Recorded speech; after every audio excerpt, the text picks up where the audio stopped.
ജാതിമത രാഷ്ട്രീയ ചിന്തകൾക്ക് അതീതമായി സാഹോദര്യഭാവത്തെ ചേർത്ത് വെച്ചുകൊണ്ട് ജീവിക്കുന്ന ഒരു നാട്.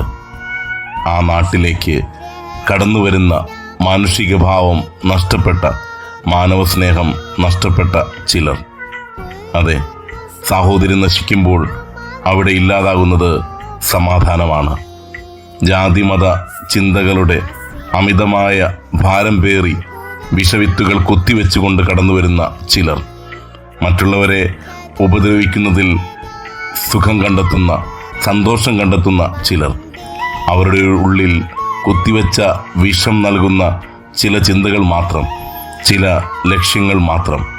ആ ലക്ഷ്യത്തിനു വേണ്ടി അവർക്ക് മുന്നിൽ നഷ്ടപ്പെടുന്നത് സാഹോദര്യ ഭാവമാണ്. ഈ രാജ്യത്തിൻ്റെ ഏറ്റവും ഉയർന്ന ഒരു നന്മ, സാഹോദര്യം, സ്നേഹം, സൗഹൃദം, അതൊക്കെ ഇല്ലാതാക്കുന്ന മതതീവ്രവാദത്തിൻ്റെ വിഷവിത്തുകൾ പേറി നടക്കുന്ന ചിലർ. അവർ കേൾക്കാതെ പോകുന്നത് ചില കരച്ചിലുകളാണ്, കാണാതെ പോകുന്നത് മിഴിനീർത്തുള്ളികളാണ്.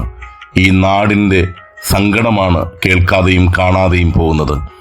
ഒരു രാജ്യത്തിനെ മുഴുവൻ വിഷമത്തിലാഴ്ത്തിക്കൊണ്ട് തീവ്രവാദികളുടെ ആക്രമണത്താൽ കൊല്ലപ്പെട്ട എത്രയോ വ്യക്തിത്വങ്ങൾ, എത്രയോ ഭാരതത്തിൻ്റെ പുത്രന്മാർ. അതെ, നഷ്ടപ്പെട്ട ജീവനുകൾക്ക് പകരമായി നൽകാൻ നമുക്കൊന്നുമില്ല. പക്ഷേ ഉള്ളിലെന്നും ജ്വലിച്ചു നിൽക്കേണ്ട ഒരു ചിന്തയുണ്ട്. ഞാനൊരു ഭാരതീയനാണ്.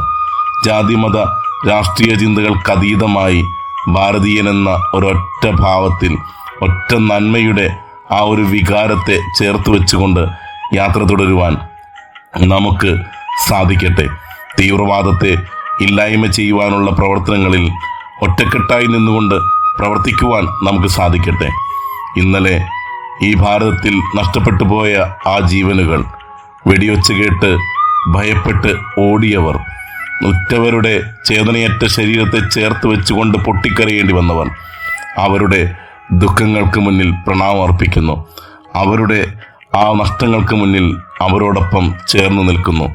അവരുടെ ദുഃഖത്തെ നമ്മുടേതായ ദുഃഖമായി ചേർത്ത് വയ്ക്കാം. നമുക്ക് ഉള്ളിലെപ്പോഴും മതിൽക്കെട്ടുകളില്ലാത്ത, അതിർവരമ്പുകളില്ലാത്ത ഞാനൊരു ഭാരതീയനാണ് എന്ന ആ ഒരു വികാരത്തെ ചേർത്ത് വെച്ചുകൊണ്ട്, ആ ഒരൊറ്റ വികാരത്തെ, ദേശീയ വികാരത്തെ ചേർത്ത് വെച്ചുകൊണ്ട് മുന്നോട്ട് യാത്ര തുടരുവാൻ നമുക്ക് സാധിക്കട്ടെ. ഈ ദിനം നല്ല ദിനമാകട്ടെ എന്ന് ആശംസിക്കുകയാണ്. നേരുന്നു ശുഭദിനം.